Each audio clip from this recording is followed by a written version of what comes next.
y a aucun lien avec ce qui se fait avec la CHAN. J'ai jamais entrepris, parce que je suis pas Superman, je peux pas être partout en même temps, mais je suis intéressé par cette équipe parce que ça nous concerne. C'est pour ça que j'ai mis mon staff à disposition. C'est pour ça que je suis là et je vois et je suis, puisque je suis concerné par ça. Mais en aucun cas, j'en suis responsable. Donc ça, c'est une chose qu'il faut absolument clarifier.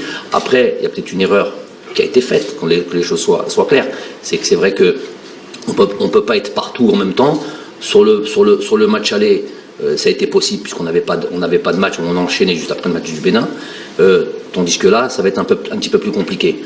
Il nous reste juste un match à faire. On va faire le maximum que l'on peut. Ils vont commencer, je pense, le 14 lors de notre départ, le lendemain de notre départ pour Lille. Ils vont commencer sans mon staff.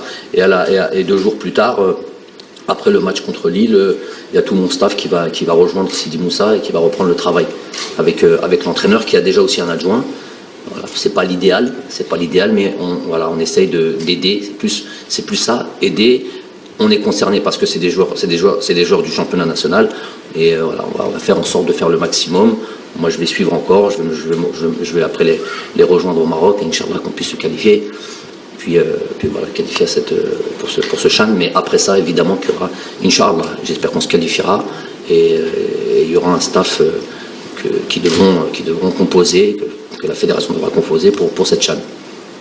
Je suis vraiment désolé de vous interrompre, mais dans un communiqué de la fédération qui est daté du 22 ou du 23 août, il a été mentionné que Jabal Belmadi a sélectionné une liste des locaux. Est-ce que c'est un sous-entendu? Moi, ce que je vais vous dire, c'est pas ni communiqué ni pas communiqué. Ce que j'ai dit, c'était bien clair. Je ne suis pas responsable de cette CHAN. Je suis absolument concerné dans le sens où c'est des joueurs qui ont potentiellement les capacités de jouer en équipe nationale A. De par ça, je suis concerné. Mais je ne suis pas responsable de cette équipe. C'est ce que je peux vous dire. Non, les choses sont très claires. Il n'y a pas de... Voilà non, les communiqués, moi je ne fais pas les communiqués. Moi je vous expliquais exactement comme c'est, et je pense que c'était assez précis. Salam alaikum, c'est Abib Ouazza du Temps d'Algérie. Coach, nos champions d'Afrique n'ont pas eu assez de repos et ils ont raté une partie de la préparation d'intersaison avec leur club. On a deux blessés déjà, c'est Delors et Ounes. Vous ne craignez pas d'autres mauvaises surprises dans cette saison où on aura les qualifications à la CAN de 2021 au Cameroun. Deuxième question, concernant le défenseur Hassani qui fait le va-et-vient en sélection, est-ce qu'il aura une nouvelle chance? Est-ce que vous y croyez? Vous croyez en ce joueur? Pour la première question, je ne sais pas si c'est tous les joueurs qui n'ont pas eu assez de repos après la CAN. Il y a eu des joueurs je pense, à qui les clubs ont donné un temps de récupération. Bon, pour citer Bardad Bounedjah par exemple, qui aujourd'hui n'est pas aussi peut-être flamboyant qu'il a pu l'être durant toute une année où il a été meilleur buteur au monde, ou je sais pas, deuxième meilleur buteur au monde, je sais plus comment. En tous les cas, une saison où vraiment il a brillé, que ce soit en club ou en équipe nationale. Lui, par exemple, il n'a pas eu de vacances parce qu'ils avaient un huitième ou quart de finale, huitième de finale de Champions League asiatique. Donc pour lui, les choses se comprennent. Après, que ce soit pour Adam Mounas n'a pas, on ne peut pas dire qu'il ait été trop utilisé ou qu'il y a eu une fatigue. Il n'a pas beaucoup joué durant la saison. À la limite, je ne sais pas quelle a été la durée de son indisponibilité ou plutôt de la disponibilité due à ses vacances. Je ne sais pas quelle a été la durée. Peut-être il y a aussi ce côté je pars pas, je vais être prêté, je ne vais pas l'être. Donc c'est peut-être plus ça. Voilà, il y a peut-être beaucoup de raisons qui ne sont peut-être pas celles que vous êtes en train de citer. Les blessures arrivent, c'est une période, au mois d'octobre, c'est souvent une période propice aux blessures. Après, pour Andy, voilà, c'est un joueur qui a beaucoup de générosité dans son jeu, qui court beaucoup, qui travaille beaucoup pour l'équipe. Donc peut-être qu'il y avait un petit peu de fatigue, peut-être. Bon, peux pas truquer. Après, si je crains, mon travail n'est pas basé sur ça. Si je commence à travailler avec la peur au ventre à chaque fois, mes joueurs se blessent pas, non. Il y a des groupes qui sont faits, il y a des joueurs qui doivent, et puis comme on dit, le malheur des uns fait le bonheur des autres des fois. Le football est ainsi fait. Je vais vous donner peut-être un exemple. Mehdi Tarat, qui était un joueur important, en tout cas au début qui est toujours, hein, mais qui avait une place de titulaire au début de notre collaboration, sur blessure, n'a pas pu jouer. Et il y a Issa Bondi qu'on faisait plus jouer latéral droit qui repassait dans l'axe, qui a donné satisfaction match après match. Il a validé à chaque fois sa sélection. Aujourd'hui, c'est un joueur important et voilà, Mehdi Tarat. Donc à la limite, sur ça, j'ai pas à craindre et j'ai pas à avoir peur. Deuxième question, c'était Ilyas Hassani. C'est vrai que c'est un joueur sur lequel, peut-être un peu pour tout le monde, peut-être pour moi aussi, il y a un point d'interrogation. Moi, à chaque regroupement qu'il y a pu avoir, c'est vrai que c'est difficile de pouvoir prétendre à jouer. On sélectionne, c'est vrai, 23 joueurs, mais in fine, il y en a 11 qui jouent, 3 qui rentrent. Il n'a pas souvent été, voire jamais été, dans justement ce 11 qui démarre. Maintenant, je vois en lui, moi, certaines qualités, un joueur qui a envie de bien faire, qui est encore assez jeune. C'est vrai qu'il a mal démarré en sélection nationale sur un match à l'extérieur, et c'est vrai que c'est ce qu'on retient. Il y a beaucoup de joueurs qui ont été un petit peu comme ça, vous le savez très bien, pas si longtemps que ça, décriés, et qu'on a fait passer pour des mauvais joueurs, des très mauvais joueurs, des joueurs finis, des joueurs qui ne peuvent pas donner, qui n'ont pas à être sélectionnés, et puis finalement les choses se sont inversées. J'ai bon espoir pour lui qu'il puisse nous montrer qu'il est capable d'être un joueur de l'équipe nationale. Donc il aura la possibilité de jouer sur ce stage, et puis on verra. Ce sera à lui de valider ou pas.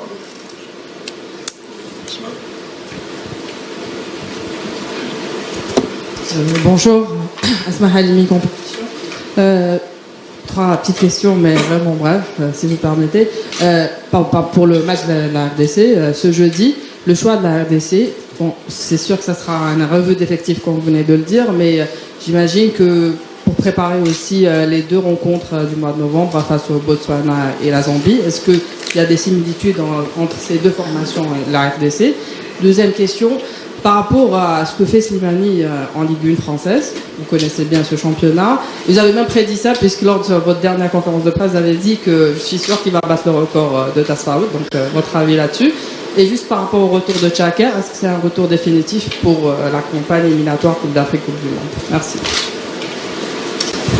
Pour ce qui est du match de la Congo, oui, il y a des similitudes entre cette équipe-là et la Zambie, surtout la Zambie. Il y a des similitudes. Mais j'ai plus envie de dire que en Afrique, il est quand même très compliqué, très difficile de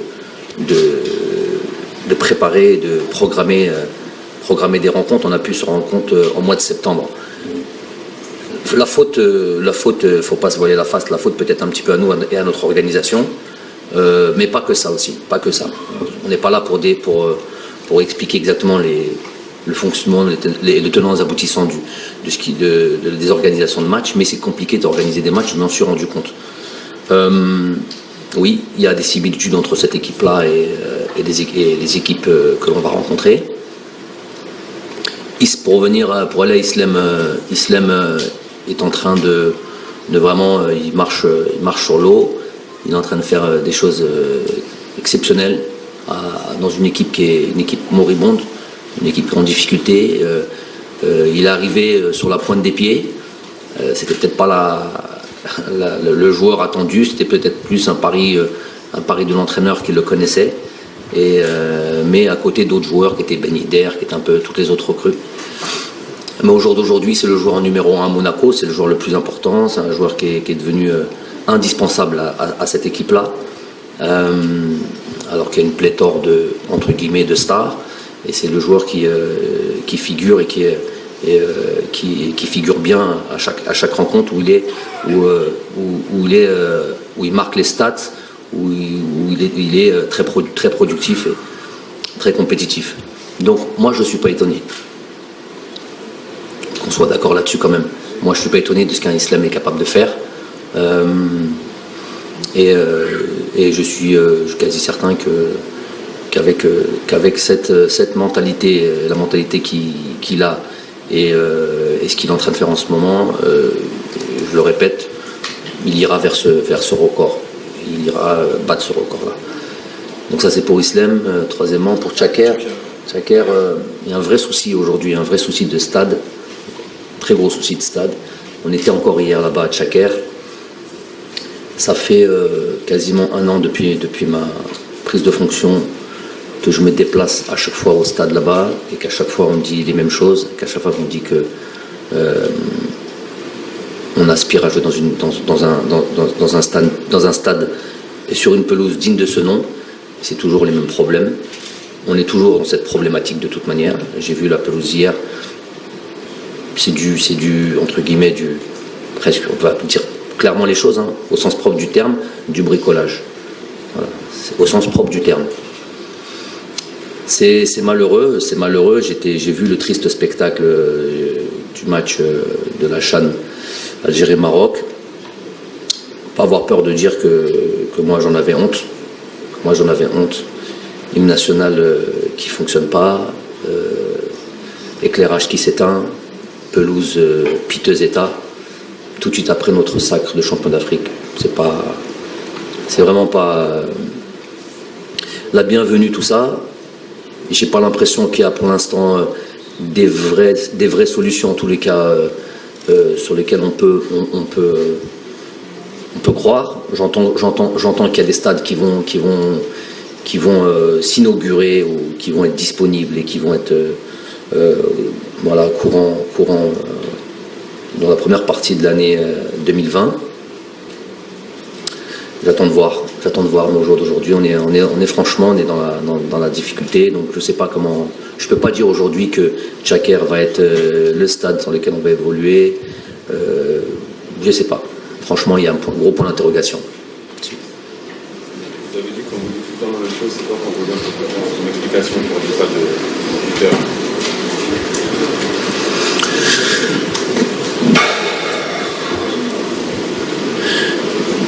Je suis devenu quasiment un expert, un jardinier, je suis devenu on me donne vraiment, si je vous rentre dans les détails, hier on m'a fait un cours de voilà, comment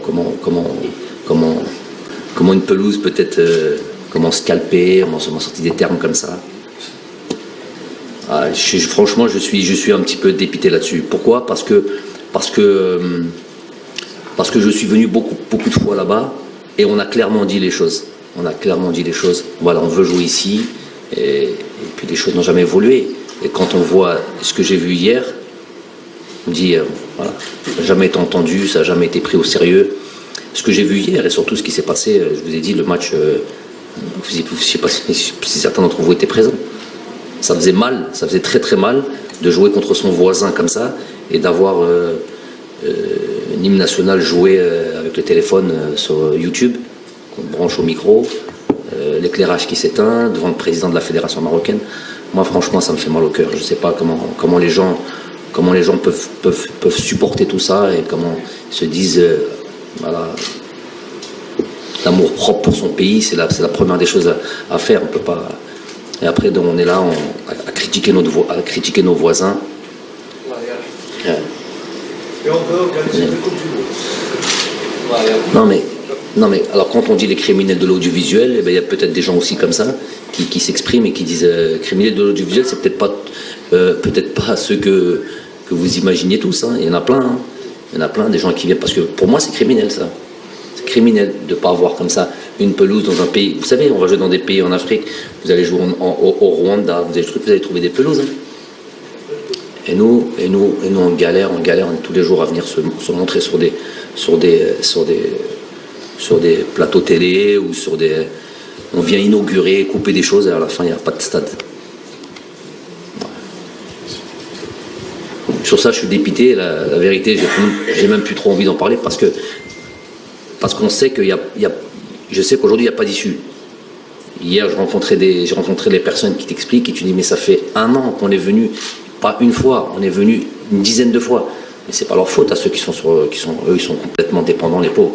Ils font preuve de bonne volonté, ils sont là, c'est ce que j'ai dit quand qu'ils font du bricolage, ils sont là à toujours essayer de remettre, voilà, maquiller les choses. Il n'y a pas une vraie prise de décision. Voilà, on va faire ça, on va faire en sorte que ce stade-là, on le ferme pendant 3 mois, on le ferme pendant 4 mois et on fait le travail nécessaire. C'est juste ça qu'il fallait.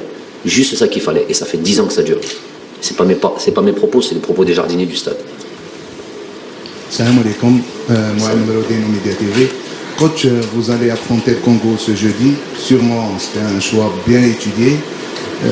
Ma question, quelles sont les qualités de cette équipe et à quoi on peut s'attendre?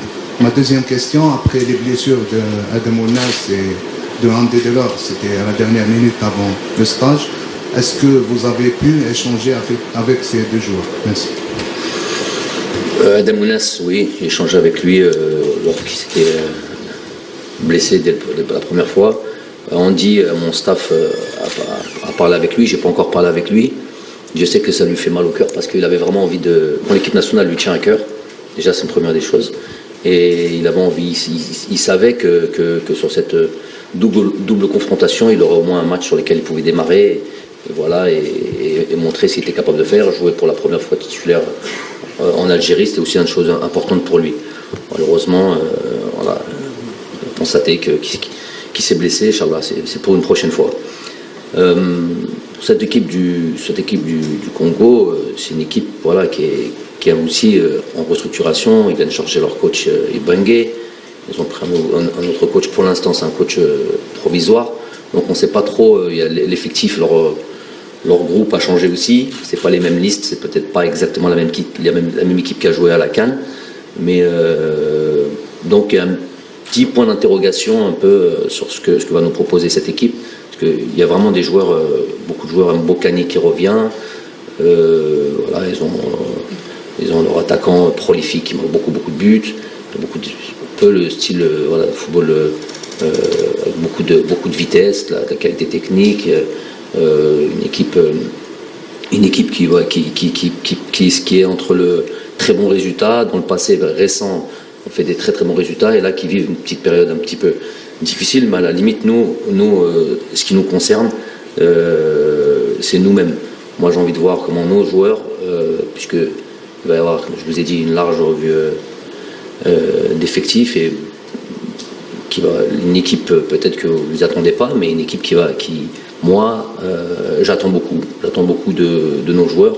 À la limite, peu importe l'adversaire, c'est plus nous, à domicile, comment on va se comporter et comment on est capable de montrer tout simplement qu'on puisse faire partie d'un 11 de départ de cette équipe nationale d'Algérie. Salam alaikum coach, Kamel Maoui, Nahar TV. Coach, sur la liste, il y a un seul latéral droit, c'est Youssef Attal, qui enchaîne les matchs avec l'OGC Nice, en attaquant gauche, en attaquant droit. C'est un handicap pour l'équipe nationale sur ce poste-là. Deuxième question, vous avez voté Mohamed Salah lors de FIFA Award. Il y a prochainement le titre mieux joueur africain entre Salah, Mane, Mahrez. Quel est le joueur proche pour remporter ce titre? Oui, il y a Youssef, ça peut être problématique à partir du moment où l'idéal ce serait qu'il joue toujours au poste de latéral droit et comme ça il est dans ses repères et ses références et à la limite il revient en sélection, il est dans la lignée de ce qu'il pratique tous les week-ends. Mais c'est pas le cas. Un jour il est à droite, un jour comme tu viens de le dire, un jour à droite, un jour à gauche et surtout des postes offensifs. Maintenant, ce qui est bien, c'est que dans toutes ses déclarations, il dit qu'il est latéral droit avant tout et que c'est là son poste. Donc c'est déjà dans sa tête. Dans sa tête, il n'y a pas besoin de le convaincre. Il sait que c'est là son poste et il sait ce que j'attends surtout. Donc c'est vrai que quand il arrive en sélection, il y a une mise à jour à faire là-dessus, notamment sur les premières séances d'entraînement, où il faut tout de suite qu'il prenne les bonnes habitudes, l'habitude notamment défensive et tout ce qui concerne ce poste-là. Donc je vous dis, c'est pas l'idéal qu'il puisse jouer à des postes offensifs en club et venir rejouer à son poste de latéral droit en équipe nationale, mais je vous dis, le moindre mal, c'est que le joueur est pleinement convaincu que son poste c'est latéral droit et rien d'autre. Et nous, le temps de toutes les séances, on fait un rappel là-dessus et il est bien attentif à ce qu'on demande et il sait qu'il ne faut pas qu'il se trompe. Donc ça c'est un. Deux, oui, j'ai voté pour Salah, pour ce trophée et je pense que c'était voilà, j'ai mes raisons. Après pour le Ballon d'Or africain, évidemment pour moi va de soi, pas parce que on en parlait hier d'ailleurs, pas parce que c'est un peu parce que c'est notre joueur, ça c'est sûr, mais surtout pour ce qu'il est en train de démontrer. Riyad Mahrez, ce qu'il est en train de démontrer, notamment quand on lui donne la possibilité d'enchaîner les matchs, ce qu'il est capable de faire. Donc il a été exceptionnel sur cette Coupe d'Afrique, il a gagné quasiment, il a fait partie de cette équipe, il a gagné quasiment tous les titres, à part la Ligue des Champions la saison dernière. Il gagne la Coupe d'Afrique, il continue dans la truc, il est en termes de statistiques, il est beaucoup de bons points. Donc j'espère vraiment que à côté de ça, tu as un Mané qui fonctionne. Je pense que ça va jouer entre Mané et Riyad, mais il y a un truc qui fait que quand Mané dit j'échangerais bien ma Ligue des Champions contre une Coupe d'Afrique, ça veut tout dire. Donc un titre comme ça intercontinental avec son équipe nationale, ça n'a pas de prix. Donc j'espère vraiment que Riyad il continue comme ça. Déjà il continue avec les prestations qui sont les siennes. Et puis il y a forte chance qu'il puisse l'emporter. En tout cas, on est de tout cœur avec lui.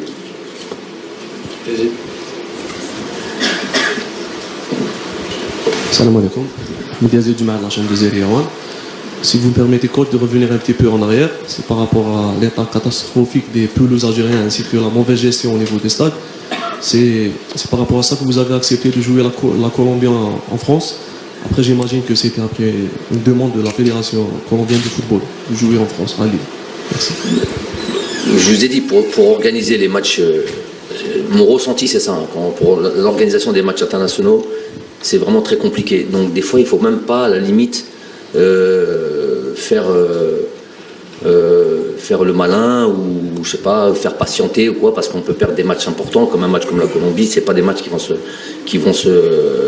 qu'on retrouve à chaque date FIFA. L'idéal, c'est évidemment de jouer ici, surtout une belle affiche comme celle-là. On a envie de l'offrir à notre public. Premièrement, c'est pas nous qui choisissons. Ça, c'est déjà avant toute chose. Et deuxièmement, c'est clair et net qu'on n'aura pas eu.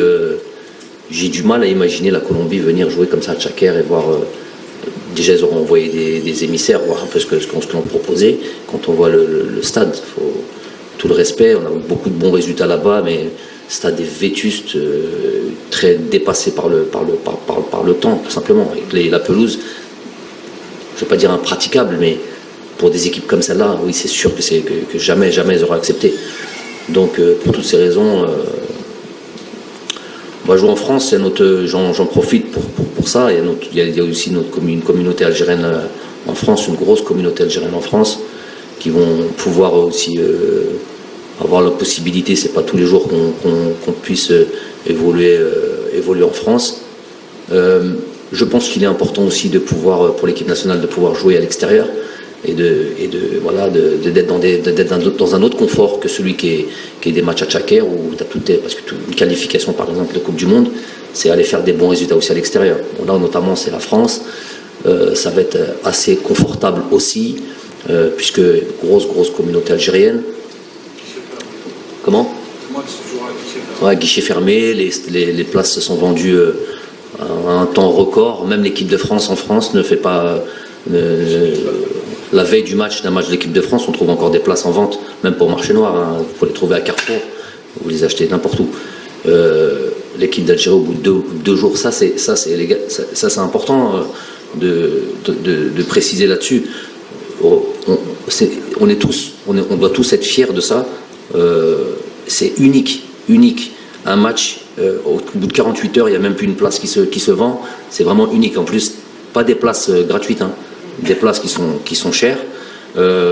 Et ça montre vraiment l'amour des Algériens pour leur équipe nationale. Je vous dis, c'est unique. Il n'y a personne qui peut faire ça. Maintenant, nous on espère aller là-bas, faire d'abord, moi avant toute chose, c'est la performance et c'est la confrontation contre une équipe très solide. Et savoir comment on va se comporter par rapport à ça et comment on va pouvoir régler les problèmes que cette équipe va nous poser, parce qu'elle va nous en poser, et où on se situe. On sait à peu près où on se situe en Afrique. Maintenant, on va voir si on est capable de dépasser l'Afrique et aller voir comment on peut se situer contre des grosses équipes comme celle-là. Donc ça va être une belle opposition. Donc c'est déjà ça le numéro 1. Après, numéro 2, je vous ai dit aussi, c'est la possibilité de cette communauté algérienne qui va arriver en masse et pouvoir voir leur équipe nationale, parce qu'ils n'ont pas à chaque fois la possibilité de se déplacer en Algérie quand on joue en Algérie. Il y a des emplois du temps, il y a tout ça. Voilà. Donc là, ils vont tous pouvoir se déplacer. Il y a beaucoup de familles, il y a beaucoup de familles qui vont venir. On a tous été submergés par les demandes de place, nous, en cas de staff, joueurs, et on sait qu'ils vont venir en nombre. Maintenant, juste ce que moi je pourrais envoyer comme message, voilà, j'espère qu'on sera, et je suis quasi certain qu'on va venir bien profiter de ce match, que ce soit nous les joueurs et que ce soit les supporters qui viennent et qui profitent et qu'ils aient en face d'eux déjà une équipe sur laquelle ils peuvent être fiers. Et là, ça c'est une première des choses. Quelle équipe sur laquelle ils peuvent être fiers, une équipe voilà, qui les rende, voilà, on sait qu'on ne va pas arriver que le match devienne un fiasco. Ça, on peut garantir ça, nous, les joueurs. On ne peut pas garantir qu'on va gagner le match. On peut garantir qu'on va faire preuve de solidité, de bravoure. On va essayer d'aller gagner ce match-là. Et eux, à côté de ça, voilà, qui vivent un match pleinement et que ça se passe bien avant le match, pendant le match, après le match. Et ça, c'est le seul, voilà, qu'on soit tous voilà, exemplaires. Nous les premiers, nous équipe, qu'on soit exemplaires, et que tous nos supporters, voilà, qui puissent y avoir un match, voilà, sur lequel il n'y a pas le moindre incident, et que tout se passe pour le mieux. Et pour terminer sur j'ai un peu élargi un petit peu le truc, j'avais prévu d'en parler, un peu à l'image de ce qui se fait ici tous les vendredis, où on sort par millions, on va dire millions, par millions, sans casser un verre, sans rien du tout, alors que c'est beaucoup plus important et beaucoup plus revendicatif, on va dire, ce qui se passe au pays. On est exemplaire à ce niveau-là. Donc notre communauté algérienne en France, Inch'Allah, qui viennent, qui profitent, qui passent un bon moment, on va tout faire pour être à la hauteur, et puis qui sortent du stade et qui passent une belle soirée, et qui rentrent chez eux voilà, tranquillement.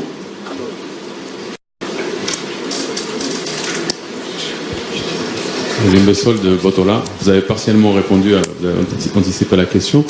Vous revenez en France 18 ans après le match du Stade de France, vous étiez joueur, vous revenez en tant que sélectionneur. Est-ce que vous avez des appréhensions par rapport à ce match et comment vous le vivez ou vous le préparez? Parce que vous allez pratiquement évoluer à domicile là-bas aussi. Très sincèrement, j'ai aucune appréhension, malgré le message que je viens d'envoyer. C'est vraiment pas de l'appréhension, c'est juste dire parce que on a tous au fond de notre tête, et moi j'en étais acteur, ce qui s'était passé il y a très longtemps.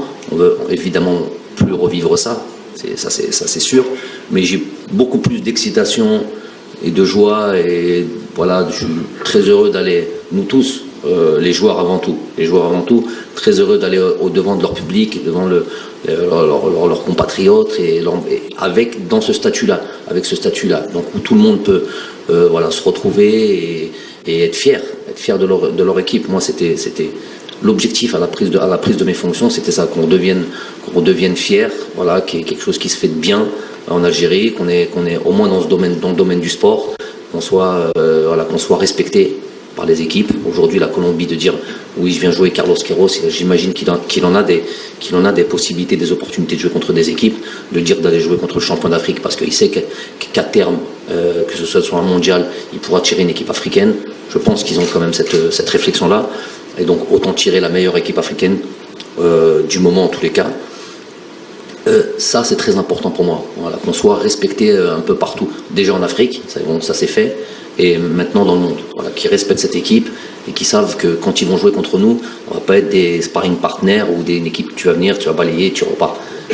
Non, une équipe qui va venir et qui va te rendre la vie difficile. Après, je vous dis, la victoire, la défaite, on veut toujours gagner, on veut toujours truc. Donc ça va être l'objectif. On va aller là-bas On va jouer ce match-là pour le gagner. Maintenant, après, le résultat, on ne le maîtrise pas, mais en tous les cas, rendre une belle copie avec une grosse solidité, une équipe généreuse, ambitieuse et qui veut aller de l'avant. Alors, donc, pas d'appréhension, plus de joie, d'excitation de jouer ce match-là, avec quand même ce petit truc-là. C'est pour ça que j'ai fait un petit rappel, disant, mais j'ai pas de problème, j'ai pas de souci là-dessus. Je suis quasi certain que voilà, tout le monde va venir, parce que je sais, c'est beaucoup de familles qui veulent venir, qui veulent retrouver leur équipe nationale, et qui savent que c'est pas tous les jours qu'on puisse venir jouer sur le territoire. Ça n'a pas été facile, hein. Ça n'a pas été facile. On a eu sur certaines villes, on a eu des fins de non-recevoir. Ils n'ont pas voulu qu'on puisse jouer sur certaines villes. C'est dommage. Alhamdoulilah, finalement, ça a été fait avec Lille. Et voilà. Donc, plus de joie d'aller jouer ce match-là que de crainte.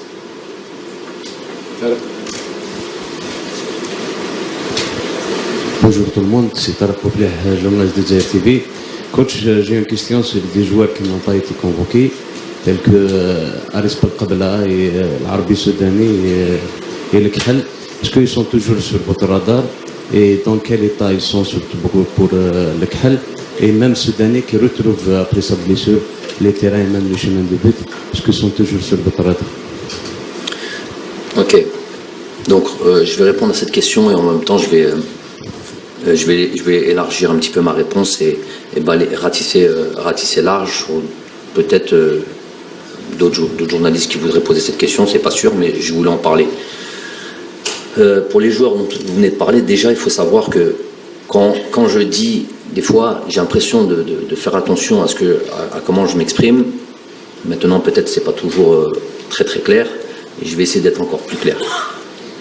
Quand je dis que ce groupe-là, tel qu'il est maintenant, il est difficile d'y rentrer. Difficile, c'est une bonne chose pour moi. Si maintenant, à chaque fois, de stage en stage, on balaye un groupe, on en ramène un autre, on balaye un groupe, on en ramène un autre, ça veut dire qu'il y a une instabilité qui s'opère très clairement, et ça veut dire surtout qu'il n'y a pas de résultat.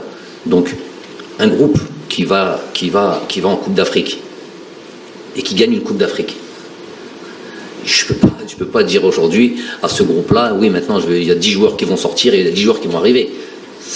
Il faut quand même être. Je sais que c'est un, comment dire, pas un débat, mais voilà, un sujet qui vous plaît, de dire il n'y a pas celui-là, il y a celui-là, mais il y a celui-là, et celui-là pourquoi il n'y est pas, et celui-là pourquoi il y est. Donc je sais que ça vous plaît ça. Moi je suis dans une autre manière de réfléchir. Il y a un groupe qui a été gagné une Coupe d'Afrique, tous autant qu'ils sont, et en plus, on a pu le voir parce qu'on a pu faire jouer carrément une deuxième équipe. Donc tout notre groupe, on était les seuls durant cette compétition à pouvoir le faire. Cette deuxième équipe qui a joué contre la Tanzanie a été très performante. Donc tout le groupe a été très performant. Comment on peut faire rentrer comme ça 4-5 éléments, ressortir 4-5 éléments? Il faut quand même avoir une certaine logique dans les choses. Il y a des joueurs qui évoluent à truc, on les observe beaucoup plus que vous. Ça, il faut le savoir. Vous jetez un nom comme ça, des fois, de joueurs plus ou moins bons, plus ou moins sélectionnables. Nous, on est dans du travail au quotidien, tous les jours, à fond. Donc, pour revenir aux joueurs dont vous avez cités, il est le Soudani. Il est le Soudani. Donc, c'est un joueur qui a effectivement donné beaucoup à cette équipe nationale, mais qui est en concurrence avec d'autres bons joueurs. Quand on va parler des positions, il joue un peu dans la zone d'un Yassine Brahimi, d'un Saïd Ben Rahma, d'un Youssef Bleli. Donc, on va le mettre où alors? Donc il y a ça, il est en concurrence, ça s'appelle être en concurrence. Donc à lui de continuer à jouer. Déjà il joue pas tous les matchs, je sais qu'il est rentré, qu'il a marqué un but. Déjà il y a déjà ça, il faut savoir qu'est-ce qu'il fait tous les week-ends. Vous avez cité qui d'autre comme joueur? Parce que quand on les dit, qui? Aris Belkebla. Aris Belkebla, avant toute chose, il est aussi déjà, la première des choses, en concurrence avec d'autres joueurs. Et il y a un événement qui s'est passé, qui n'est pas tout sauf impardonnable. Alors moi je ne suis vraiment pas la personne qui tirera sur une ambulance, jamais. C'est un joueur que j'apprécie, que j'ai sélectionné, et on m'a dit pourquoi je l'ai sélectionné. Donc maintenant on me dit pourquoi je ne le sélectionne plus. Alors, donc, je vous ai dit qu'à un moment donné, ça y est, bon, je suis habitué. Donc, non, on le suit, Haris. On le suit. Il y a des choses il y a des choses qui doivent s'apaiser tranquillement et en temps et en heure. Inch'Allah, s'il est compétitif, il aura un truc. Je blacklist personne. Le gars, il est là, il fait son travail, il fait profil bas, il a raison.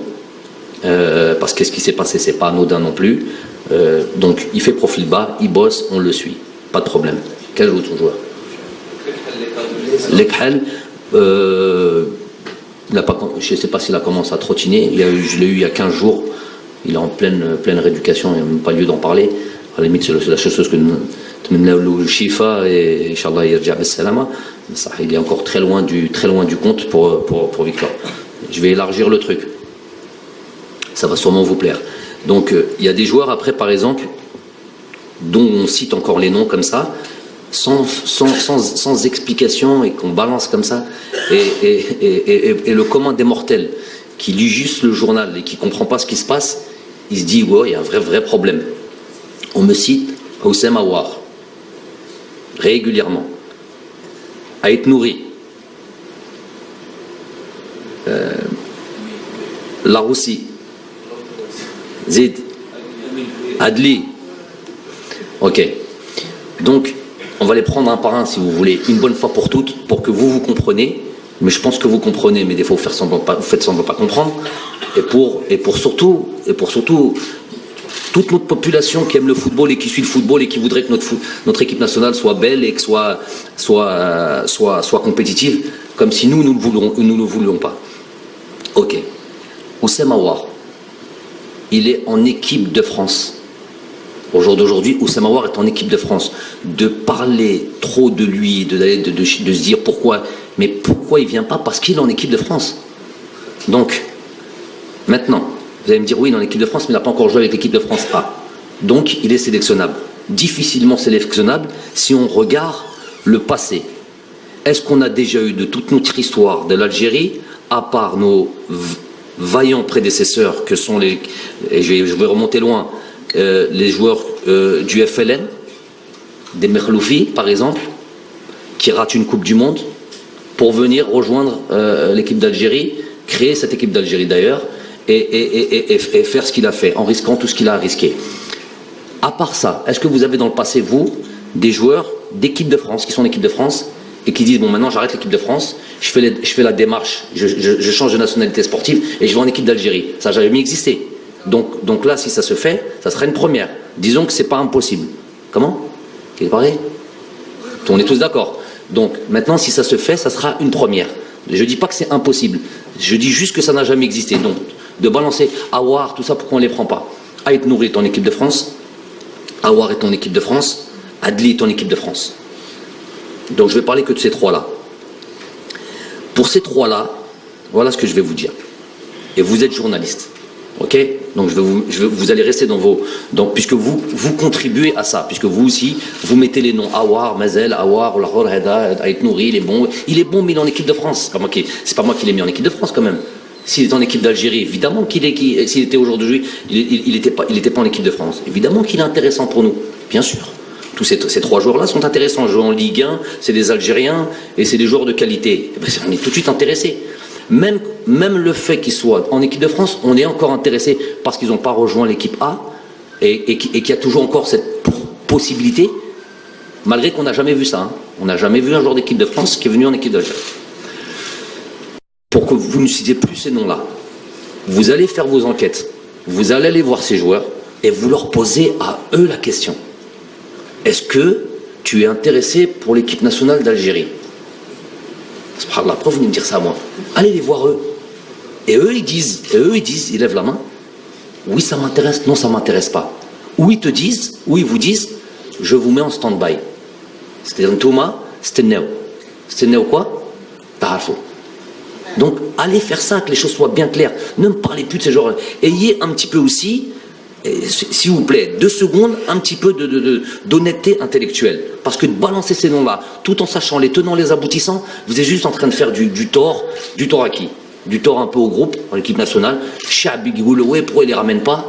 Au head ou les joueurs, vous les mettez en difficulté. Mais à un moment donné, Moi, je peux pas à chaque fois devoir m'expliquer là-dessus, rentrer si bas, allez voir ces gars-là, posez-leur la question, et vous allez voir. Et si, par exemple, demain, il y en a un de ces trois qui vous dit, moi, ça m'intéresse vraiment l'équipe nationale d'Algérie, et qu'après, vous venez me le dire. Vous avez la preuve, hein. Vous nous ramenez la preuve comme quoi il a dit ça. C'est pas un Tomalé, vous avez inventé truc. Vous nous ramenez la preuve. Vous verrez après derrière ça ce qu'on va faire. Vous verrez après derrière. Et je vais même encore dire autre chose. Je vais même par rapport à ces joueurs qu'on vient de citer, les trois joueurs qu'on vient de citer. Ces trois joueurs-là savent très bien que nous sommes intéressés pour les ramener dans l'équipe nationale d'Algérie. Très bien. Et si maintenant ils veulent déplacer le problème et transférer la maladie et ils disent non, moi on m'a pas appelé, on m'a pas contacté, on m'a pas parlé, je ne sais pas s'il y a un intérêt de l'équipe nationale d'Algérie. Si vous dites ça, la deuxième question c'est ok d'accord, on ne vous a pas contacté, mais est-ce que ça vous intéresse? Ils doivent vous répondre oui, non, et leur problème est réglé. C'est bon? Voilà, comme ça se passe. Donc il faut plus me parler. Après, des joueurs comme, par exemple, un joueur comme Laroussi, qu'on répète comme ça, Laroussi, il joue dans la réserve, l'équipe réserve de Liverpool. Il y a un peu quand même de. On a une équipe, nous maintenant, l'équipe nationale d'Algérie, championne d'Afrique, on va avec tout le respect que j'ai pour ce joueur-là, Inch'Allah, que demain ça devient un joueur très important de Liverpool ou d'un autre club, hein, mais pas qu'une équipe réserve.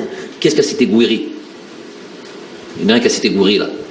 Gouiri, équipe moins de 19 ans où ils s'entraînent de temps en temps avec l'équipe de Lyon. Je ne vais pas la ramener dans l'équipe nationale. Ah, les gens lèvent qui? Barded? Islam? Hein? Gouiri, ouais, il commence à jouer avec l'équipe olympique. Ok, mais il n'a pas fait une minute, je crois, avec l'équipe première. Ou l'équipe olympique. T'amènes? T'as France. Ok, merci. La question suivante. Mais je vous ai dit, ils m'intéressent. Ben, ça reposez-leur la question à eux si ça les intéresse de venir jouer pour l'équipe d'Algérie. Que les choses soient bien claires.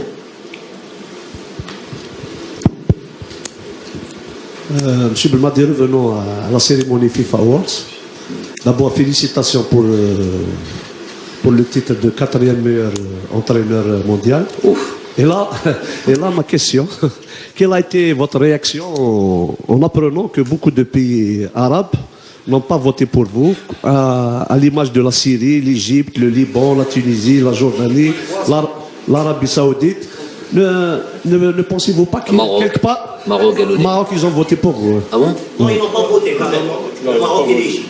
Donc, ça c'est de manière. N'avez-vous pas ressenti une trahison quelque part? C'est ma première question. Ma deuxième question. Je vais la poser à Belmadi, le citoyen algérien. Quelle est votre réaction en voyant des millions d'Algériens sortir chaque vendredi? Merci. Ok, pour la première question, on est d'accord qu'on est sorti du cadre du football là. Mais je vais quand même répondre. La première question. Je vous ai dit que j'avais répondu à... Je ne sais plus à quel journaliste qui m'avait dit que pensez-vous voilà, de cette nomination. J'ai pas ce côté je sais pas narcissique ou se dire voilà moi j'ai presque une gêne. Moi j'ai pas une gêne d'aller, j'ai pas un manque d'ambition, mais j'ai pas un manque d'ambition sur le terrain. Moi je me refuse rien et je pense l'avoir dit. Quand je vous dis qu'on va pour gagner une Coupe d'Afrique, alors que notre équipe est moribonde à ce moment-là, j'ai prouvé que je ne me refusais rien. Maintenant, après, sur l'aspect pour décerner des titres individuels, distinctions individuelles, comme ça, j'arrive même pas à trouver les mots pour ce genre de choses. Je suis pas très à l'aise et je laisse ça aux gens de le faire. Je vous ai dit, à partir du moment où quand on nomme ça... présélectionné, nominé pour ces titres-là. Si là-dedans, ça veut dire, et ça comporte le travail d'une équipe, des résultats d'une équipe, puisque je suis complètement dépendant du résultat de nos joueurs, du travail de mon staff, ok, ça je le prends avec plaisir et je dis, alhamdoulilah, on travaille bien.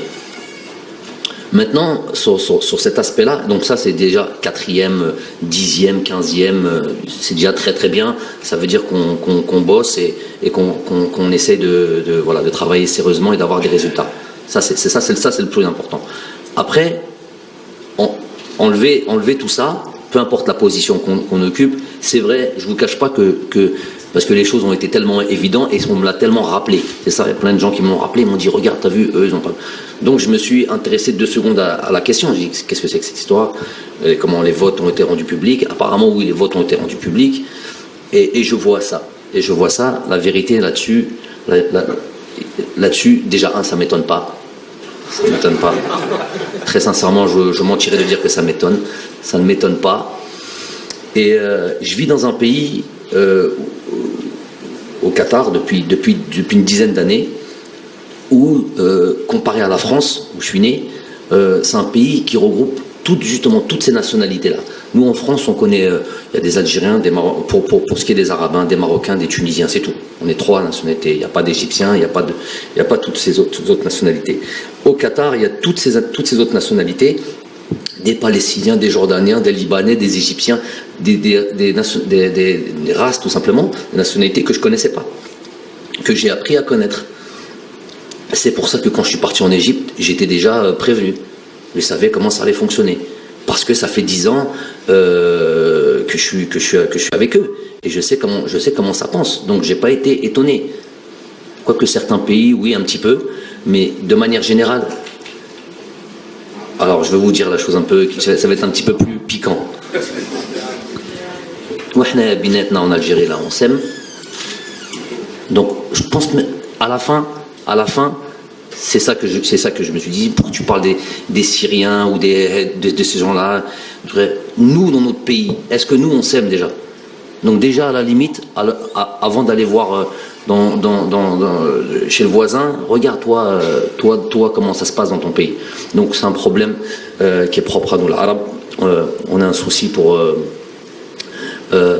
avec nous-mêmes, tout simplement. Belle parole. Allah yadina amin.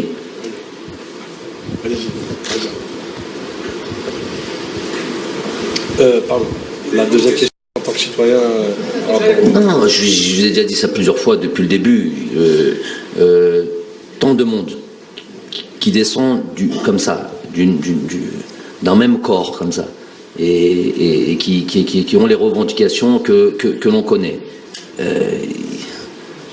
C'est évident, ils sont à prendre en considération, il faut les prendre très au sérieux, il faut aller dans le nœud du problème et savoir ce qu'il en est, faire en sorte que les choses changent, évoluent, progressent.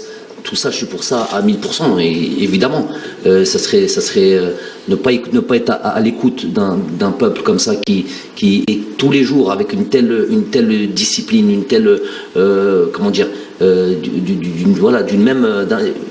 pour moi je suis très admiratif, vraiment très admiratif, surtout avec l'image que l'on veut nous coller de gens peut-être bruts, violents, non, on est capable. Je sais qu'à l'intérieur et dans notre, ça j'ai toujours pensé, dans notre peuple, nous avons de la compétence à partir de la compétence et des valeurs qui a voulu, ça sera notre débat, qu'on a voulu cacher, on a toujours voulu nous faire passer pour le mauvais personnage, celui qui est agressif, qui est violent, alors qu'il y a beaucoup plus que ça. Si on gratte, il y a beaucoup plus que ça. On a une histoire qui est riche. Et des fois, on a fait en sorte qu'on ne soit pas les dignes héritiers de cette histoire. Alors je sais que si on nous en donne la possibilité, on est capable de choses extraordinaires, exceptionnelles. Coach, pour rester dans le domaine technique de l'entraîneur, peut-on savoir quels sont les entraîneurs qui vous ont marqué dans votre carrière de joueur? Quels sont les entraîneurs qui vous influencent actuellement?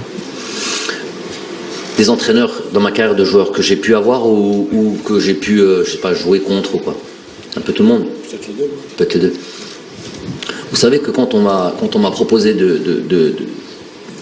quand on m'a donné la possibilité de coacher, j'ai démarré directement par une équipe première, c'était au Qatar, directement par une équipe première, j'avais pas travaillé dans des catégories de jeunes, et je sortais ma carrière de joueur. J'avais 33 ans. La réflexion qui a été la mienne à ce moment-là, plutôt que d'aller vers l'opportunisme et aller, voilà, on t'offre un contrat, vas-y, fonce, peu importe si tu es compétent ou pas. La première des choses, ça a été de me dire, attends, j'ai pas les qualifications à ce moment-là, tout ce qui est diplôme et l'expérience d'un entraîneur, je sentais directement de ma carrière de joueur. Des bons joueurs et même des très bons joueurs qui font, c'est pas obligatoirement des entraîneurs. Maintenant, je le sais plus que jamais. On parle de la même chose, mais d'un métier complètement différent. Donc, ma réflexion a été celle-là. Au début, j'ai refusé. J'ai dit, je suis pas entraîneur. Si demain je dois l'être, eh ben, je vais devoir passer par toutes les étapes comme tout le monde. Mais on m'a poussé, on m'a mis la pression, on m'a dit non, on pense que tu peux le faire. Donc ma réflexion a été celle-là. J'ai réfléchi un petit peu à tous les entraîneurs que j'ai pu avoir et me dire, voilà, qu'est-ce que tu as appris de ces entraîneurs-là? En gros, essayer de voir ou de ressentir, est-ce que c'était mission impossible? Est-ce que c'était mission impossible quand on voyait ces entraîneurs évoluer, quand on les voyait travailler, quand on les voyait essayer de nous faire progresser ou pas? Est-ce que c'est impossible? Le constat m'a fait dire que une bonne majorité des entraîneurs que j'ai pu avoir, après une vraie analyse profonde, ne m'ont pas finalement super impressionné et m'ont pas fait penser que ce travail était impossible. Pas plus tard qu'hier, j'étais avec un joueur, évidemment je tairai son nom parce que sinon on va se retrouver vite sur le banc de touche, dans son club, je veux dire. On parlait un petit peu j'aime bien parler de ce que les joueurs font en club. On a des super entraîneurs. On a la chance d'avoir Riyad Mahrez qui peut nous faire partager son expérience avec un des meilleurs entraîneurs du monde, peut-être le meilleur entraîneur du monde. Ça dépend d'où on se place. Et de savoir comment ça travaille en club. J'aime savoir ça. Et justement, je parlais avec un joueur, et pas des moindres clubs. Un grand club. Et me dire de la manière dont il travaillait, c'était tout simplement choquant. Du pur amateurisme, et je me disais, et finalement j'en suis pas surpris. C'est ce qui m'a fait, on a l'impression des fois de l'extérieur comme ça, on voit un grand coach, on voit un grand truc, mais quand on gratte et qu'on voit ce qui se passe à l'intérieur, finalement c'est pas terrible. Ça a été ma réflexion pour pouvoir prendre ma décision, savoir si je pouvais coacher et apporter quelque chose. Donc ça c'était 1. 2, ça c'est pour vous dire comment j'ai pu opter et me diriger vers cette fonction. 2, après sur les entraîneurs que j'apprécie comme ça, évidemment un entraîneur comme Guardiola, au jour d'aujourd'hui, je suis pas le seul, tout le monde apprécie tous les professionnels, tous les coachs apprécient cet entraîneur-là. Il a, je pense moi, fait passer le football d'un état à un autre. C'est pas tous les entraîneurs qui sont capables de révolutionner. À un moment donné, il y a eu par exemple des Arrigo Sacchi, peut-être avant ça plus tôt en Amérique du Sud, et puis je pense que Guardiola est dans cette lignée-là. Au jour d'aujourd'hui, il est pris comme un modèle, même si on ne veut pas le dire. Il y a des entraîneurs qui arrivent comme ça, voilà, on va axer le football sur la possession, le pressing immédiat, la réaction immédiate à la perte de balle, essayer de presser le plus haut possible. Plein d'éléments qui sont finalement le langage d'un Guardiola, qui en plus de ça ne parle pas beaucoup, n'explique pas beaucoup, il le montre plutôt. Mais beaucoup de gens essaient de ressembler. Moi, c'est plus peut-être sa philosophie et sa vision qu'il a du football, à savoir comment faire mal à l'adversaire. Guardiola, pour moi, c'est plus que la possession de balle et la réaction à la perte de balle. En gros, je vous ai résumé un petit peu la chose. Et le contrôle du jeu. Quand on voit ce qu'il fait, et j'ai la possibilité de communiquer avec Riyad, et ça ne me surprend pas. Il a travaillé, il a été joueur au Qatar. Quand il jouait au Qatar, je jouais contre lui, j'étais joueur aussi, et il avait déjà sur le terrain, c'était un numéro 6, j'étais numéro 10, donc j'étais toujours dans sa zone. Et déjà je voyais comment c'est déjà un entraîneur avant l'heure. Sur le terrain, c'était un entraîneur.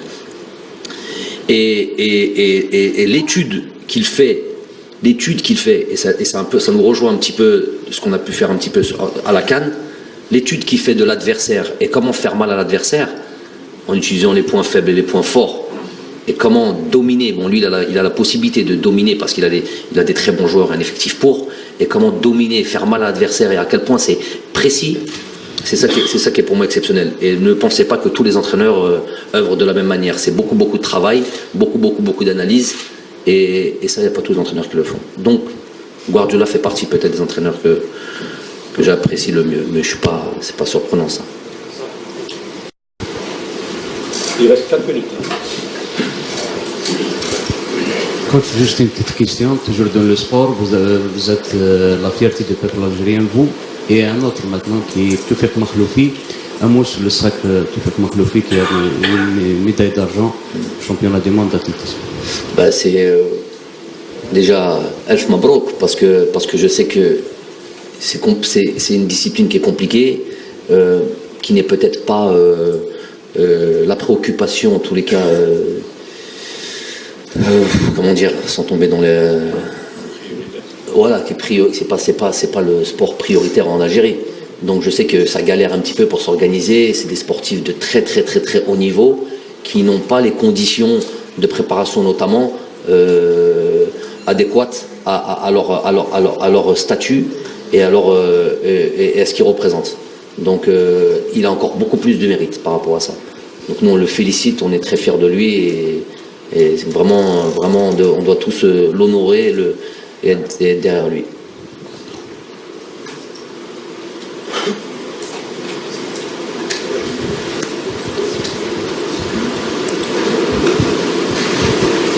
Coach Hamza Hallas, journée Nahar, vous avez voté pour Salah dans le FIFA World, mais au contraire, Cristiano a voté pour vous en deuxième place. Un commentaire sur ça.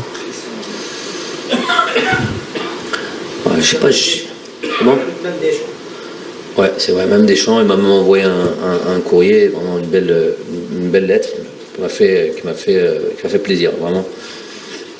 Pour parler on a parlé des gens nos frères qui n'ont pas voté pour nous, on va parler maintenant de nos... Donc non, c'est que je voulais que je vous dise. Un des meilleurs joueurs au monde qui a marqué en tout cas ce siècle-là, c'est appréciable. C'est appréciable. Je sais pas quoi dire par rapport à ça. Moi, je vais juste simplement dire reconnaissant de. Si on estime que voilà le travail qu'on fait est valorisant et bon tout simplement. Voilà. Nous on s'incline devant ça, surtout devant un joueur comme celui-là. Je pense qu'il sait un petit peu la difficulté du travail, la difficulté des compétitions. Cette CAN, elle a été aussi placée à un moment idéal pour nous en termes de visibilité, puisqu'il n'y avait aucune compétition à ce moment-là. Je sais la finale a été visionnée par énormément de monde. Combien ? 1 milliard, j'ai entendu 850 millions de trucs, presque 1 milliard de trucs, ça fait beaucoup quand même. Donc je pense que voilà, les gens ont apprécié ce qu'on a fait. On a apprécié ce qu'on a fait. On n'était pas les entre guillemets, c'était pas prévu qu'on gagne la CAN. Voilà. Les deux dernières questions, hein, parce qu'on a besoin de la salle pour les séances du livre.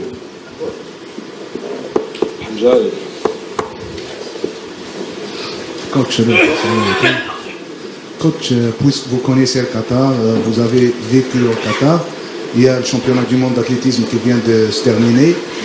Il y avait beaucoup de critiques de la part des athlètes par rapport à la chaleur, même dans l'exemple. Laisse-moi dans le football, laisse-moi dans le truc. L'athlétisme, je suis rentré dedans parce qu'il y a notre compatriote qui a gagné.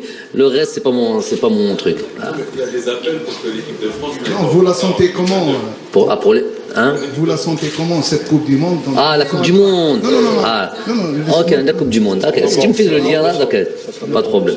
En Coupe du Monde, je suis quasi certain.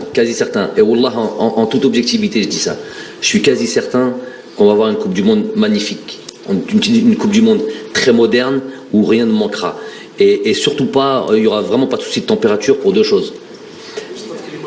Les stades seront climatisés, mais ils n'auront pas besoin d'allumer la clim, puisque en décembre, c'est en décembre qu'il y aura la Coupe du Monde. En décembre, il fait très froid le soir. Le soir, il fait très froid. Il y a une température idéale la journée, vraiment idéale la journée. Tu es autour des 20 degrés la journée et presque froid le soir. Tu es de 5 degrés, 4 degrés, mais avec le 4 degrés le ressenti au Qatar, et ça vient, le froid vient du désert. Et voilà, il fera vraiment les conditions idéales pour une Coupe du Monde, à la limite beaucoup plus froid, beaucoup plus fraîche que les Coupes du Monde qui se passent, que ce soit en Russie, les dernières Coupes du Monde. Ça, il n'y aura pas de problème. Il y aura des stades extraordinaires, vraiment, il y aura tout pour faire une belle Coupe du Monde. Hamza Al-Hmouni, on termine. Coach, dans une récente déclaration, vous avez dit qu'à votre venue, vous avez écarté certains perturbateurs pour pouvoir avancer avec la sélection nationale. Aujourd'hui, la sélection est championne d'Afrique, donc le choix a été bon, mais est-ce qu'on peut connaître ces perturbateurs? Surtout pas. Mais le mot peut-être, perturbateur, peut-être, alors si je dois regretter, autant je regrette pas criminel de l'audiovisuel, mais et j'ai accusé, je leur ai dit quel était leur crime, hein, et c'est à la hauteur de leur côté extrême. Perturbateur, peut-être je regrette un petit peu.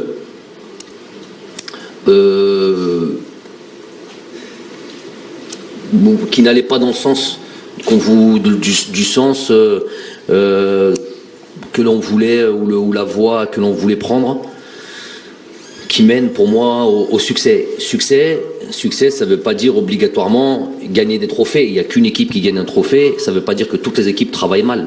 Il y a un deuxième, il y a un troisième, et quatrième, ils peuvent avoir du succès aussi. Le Sénégal, on ne peut pas dire à la fin, même si truc qui finissent deuxième, on ne peut pas dire que c'est pas un succès, même s'ils avaient d'autres aspirations. Le Nigeria, voilà. Donc je veux dire que tu peux bien travailler et avoir du succès. Après, l'apothéose, c'est quand tu gagnes le trophée. Ce que je veux dire, c'est que certains n'avaient peut-être pas les bonnes habitudes. Voilà, ils avaient pris des mauvaises habitudes, des très mauvaises habitudes, ils se complaisaient là-dedans et ils pensaient que un sélectionneur passe, un deuxième sélectionneur passe, toute une carrière d'équipe nationale en gros, avec 4-5 sélectionneurs et toujours avec le même comportement. Ça devait changer. J'ai expliqué, et les choses ont été bien dites, j'ai pris personne par surprise, j'ai bien expliqué, j'ai bien donné l'opportunité à chacun de pouvoir changer s'il devait changer, et il y en a qui ont changé. Beaucoup de joueurs aussi avaient un comportement au départ qui n'était pas adapté. Ils avaient quasiment tous. Il y avait eu des mauvaises habitudes qui avaient été prises, vraiment des très mauvaises habitudes. C'est pour ça qu'on était un petit peu... les raisons, c'est quoi? C'est les mêmes joueurs quasiment qui ont joué cette Coupe d'Afrique. Quasiment. Du même groupe, on va dire. Il y a eu l'avènement de certains joueurs, évidemment, mais plus ou moins, ils ont tous été là. Youssef Blaili, c'était pas sa première sélection. Bardel Bounedjah, c'était pas sa première sélection. Djamel Belhamri, je parle des joueurs. L'avènement de ces nouveaux joueurs-là, c'était pas leur première sélection. Donc tout le monde était là. Mais l'équipe était dans une certaine un marasme pour moi, voilà, une ambiance négative, une ambiance qui va pas au succès. Donc il y avait des choses à changer, une mentalité à changer, une perception de l'équipe nationale et de l'importance de l'équipe nationale qu'il fallait absolument changer. Certains, une majorité, ont pu prendre le bon wagon et ont compris qu'il fallait faire, et d'autres, ils ne le voulaient pas, ils ne le pouvaient pas, c'est leur problème. Maintenant, je vous dis, je mets une croix sur personne. La vérité d'aujourd'hui, c'est pas celle de demain. Donc, je mets une croix sur personne. Il y a même des joueurs, il y a un joueur, par exemple, qu'aujourd'hui on n'a pas cité. Je vous le dis parce que c'est aussi un nom qui revient beaucoup. Fawzi Roulem. Fawzi Roulem, c'est un joueur qu'on sait que c'est un joueur qui a des qualités, qui joue dans un grand club, qui joue la Ligue des Champions. Comment ne pourrait-on pas suivre ce joueur-là? Ça serait pour moi une faute professionnelle. Mais je suis, je communique, je transmets Après, il y a des retours qui sont pas adéquats. Et j'ai aucun... je suis... vous savez... il n'y a pas beaucoup de sélectionneurs qui ont été comme ça, se déplacer dans les villes, aller voir les joueurs, alors qu'ils étaient mal. C'est pas des joueurs qui étaient c'est facile d'aller à Manchester City, d'aller voir Riyad Mahrez qui joue contre Manchester United et de passer une bonne soirée, après aller dîner avec lui et tout, c'est facile. Mais aller voir le joueur qui a le genou en vrac, qui joue plus et qui a plus de son, plus d'image, et d'aller le voir lui, c'est ça, elle est là pour moi, le mérite, il est là. Donc tout ça, on l'a fait. Tout ça, on l'a fait.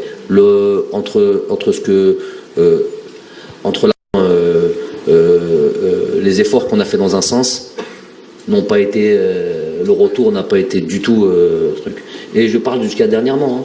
Je ne suis pas dans des choses anciennes où le gars je travaille pas moi avec les sentiments d'Erné, Junderlo. Non. Il y a l'équipe nationale au-dessus de tout.